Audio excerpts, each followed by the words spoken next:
Yo, what's going on, everybody? It's Mando from Mando Dishes. It's the show where we do dishes and talk about all kinds of stuff. Again, if this is your first time, welcome. Make sure to hit that like button as hard as you can. And if this is your first time again, while you're still at the door, smash that subscribe button because, you get notified whenever a new episode comes out. It also helps us to reach more friends here on YouTube. Again, thank you so much for your support. We appreciate all kinds of support. And, how you doing, man? It's been a week since we last spoke. Today was a bit rough for me personally. There was a lot of things going on in my day job. I had to be, jumping on different topics, trying to help different people, intervening in multiple situations, trying to put out fires. Yeah, there was a lot of activity going on today, and what actually made it a little more, a little less tolerable from today was that I woke up with very low energy today, which was very strange. Well, I know that having, two kids, one of them, having the flu and having a 4-month-old baby, of course, plays a hand into that. That's fine. But I didn't actually sleep that bad, my sleep quality last night, I would say, was a 7 out of 10, which is pretty good. Usually it's about, 6, 5.5. 5.5. I'm happy. I can go through the day with the 5.5 out of 10. And when I say sleep quality, I mean how long did I sleep? There's so many parameters. How long did I sleep? How many times did I get woken up while sleeping? How many times did I go to the bathroom? Sensitive topics, right? Sensitive topic, right? It's a really sensitive topic. How many times do you get up to the bathroom at night? I know a lot of people tell me that, you gotta be like over 50 or something to wake up twice. I've been waking up and heading to the bathroom, 3 times a night for the last, I don't know, for as long as I can remember, I guess, like 6-7 years or so. And I just find it normal because I drink a lot of water before going to bed. But and it actually doesn't disturb my sleep that much. When I say sleep interruptions, I think it's more if there's like some noise from the neighbors, people partying late, or the baby, not having the best sleep or whatever. These I count as interruptions. Something, kid related, sickness, or if one of the kids is sick or having a hard time sleeping also contributes. But yes, last night was not so bad. But yet I woke up with low energy. So yeah, I think it could be something else. Anyway, so long day at work. Coming back from work, I just wanted the day to be over. I just wanted to go to bed straight away. But of course, that cannot be, that cannot happen because, having people depending on you for different things, kids, partner, etc. So you have some obligations that you have to fulfill before going to bed, and that's what keeps me going right now. Doing the dishes, helping a little bit with the cleanup, doing some extra chores, getting the kids to bed, etc. All these things that keep you going, and then you crash. So right now, thankfully, I'm not crashing. I'm still up and getting shit done. Do you always, whenever you come back from work, do you always feel like you just want to sit on the couch and not do nothing? Does this like consistently happen? It's something to ask yourself. Does it consistently happen? Because let me tell you, it shouldn't. I know that, if you're doing some hard tough, physically challenging type of work, at the end of the day, you're probably, done. And yeah, that's admittedly so, but there's people who they have desk jobs and they still suffer from this. So, you're like, well, when I come back home, I want to go, for example, to the gym, or I want to do this or that. But once you get back, you just feel like you just want to crash. You don't have that willpower anymore. Well, yeah, ask yourself this question. It's not normal to have that consistently if you're not fully exercising your physical and mental during the day. So ask yourself why. And for me, this is like something that I went and I tried to investigate a little bit. And like I mentioned before, the nature of work dictates how good or how good you feel at the end of the day. That's a given, of course. Another factor, obviously, that's like the second thing, that you can think of is, how much do you like your job?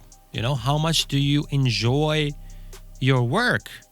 Because I can imagine that if you're, you just sitting in a cubicle, or, involved in some sort of like office drama that you not really enjoy partaking in or whatever, or even the nature of work is like not rewarding for you, then you're just leaking energy all day.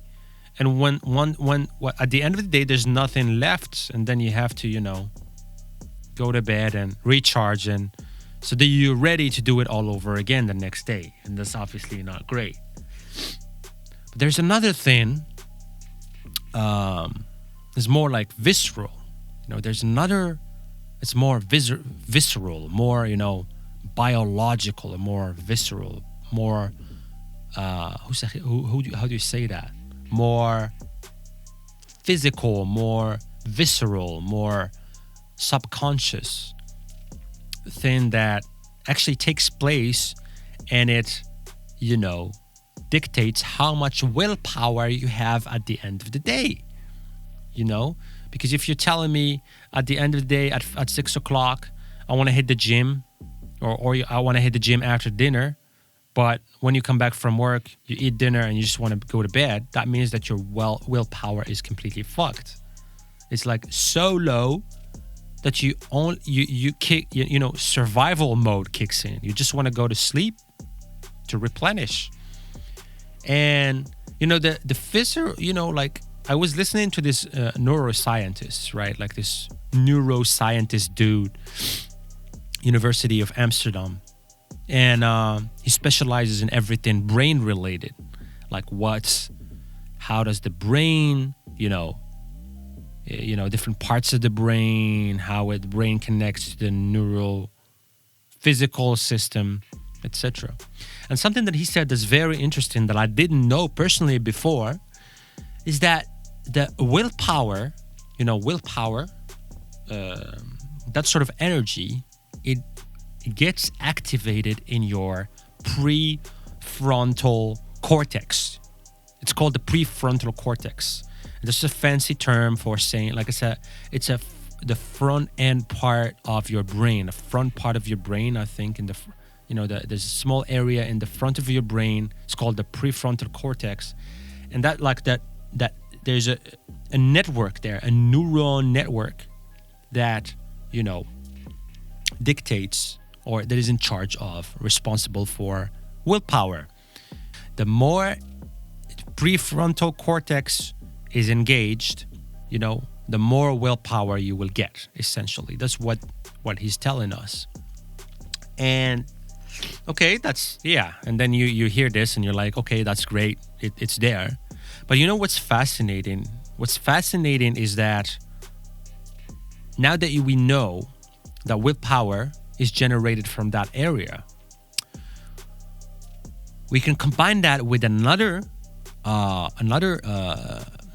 fact, which is, in order to engage the prefrontal cortex, there are things that you can actually do, things that you can do yourself, physical things that you can do in order to engage that part, which is great. It makes me at least feel in control. Oh shit, there's things that I can do to engage that part of the brain, which in turn will generate me some willpower. So yeah, tell me what it is, man. Tell me what it is that I need to do to have more willpower, because if I have more willpower, I have more, quote unquote, energy to get things done.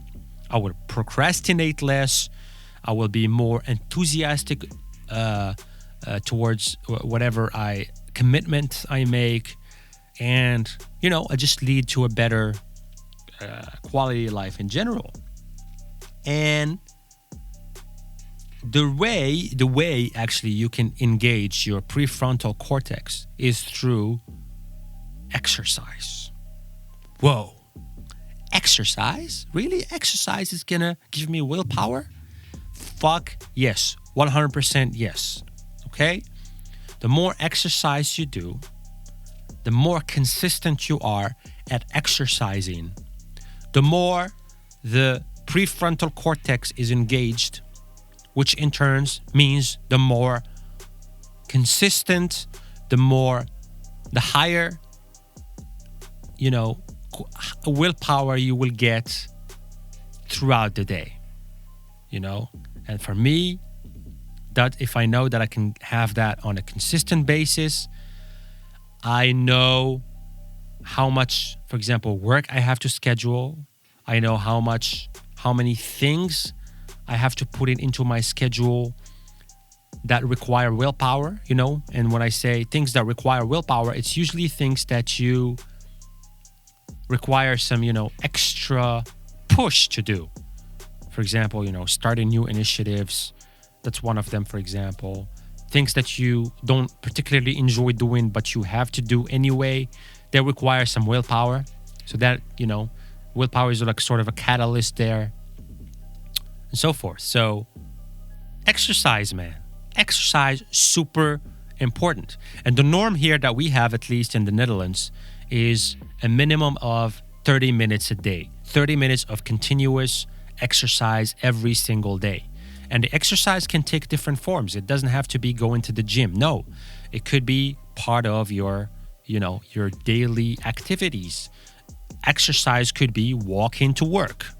Exercise could be riding your bike to work, or, to drop off your kids or whatever, whatever you want to do, or going for a walk, during your lunch break. Whatever it is, man, going for walks in the neighborhood. Also exercise.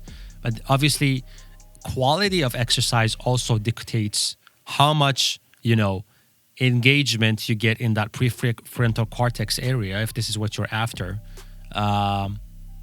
Generally, cardio type of activities are preferred for that area because it just increases the blood flow, etc., etc.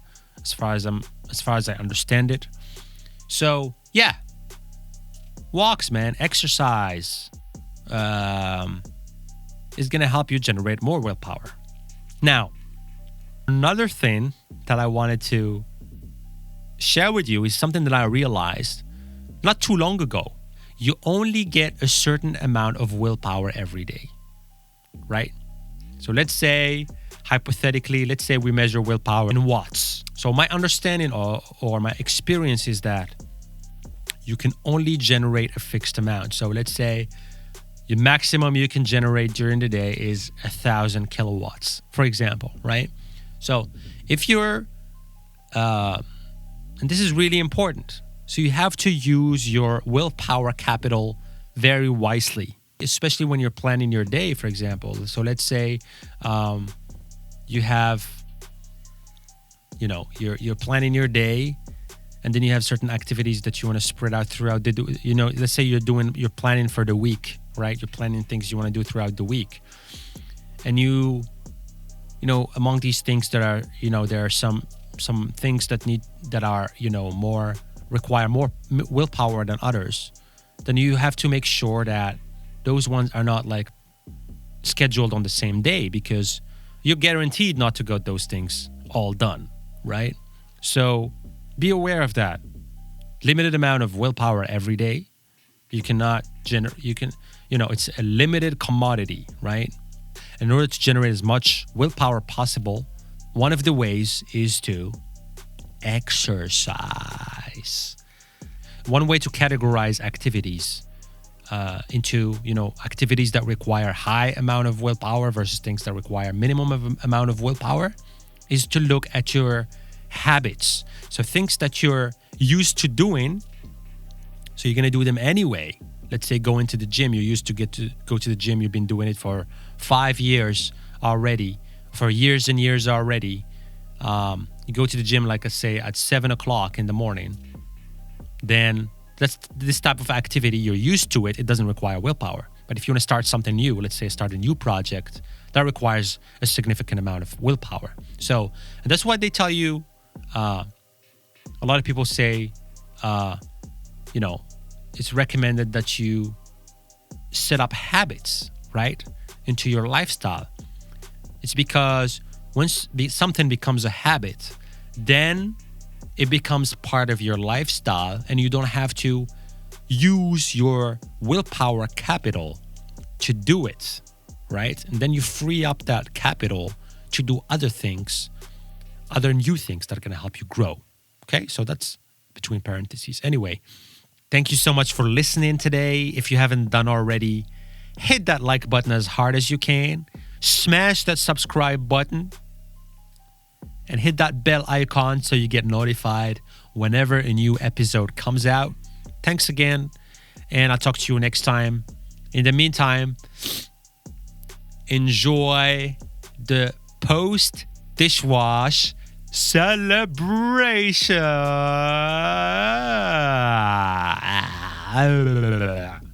Talk to you next time. Cheers.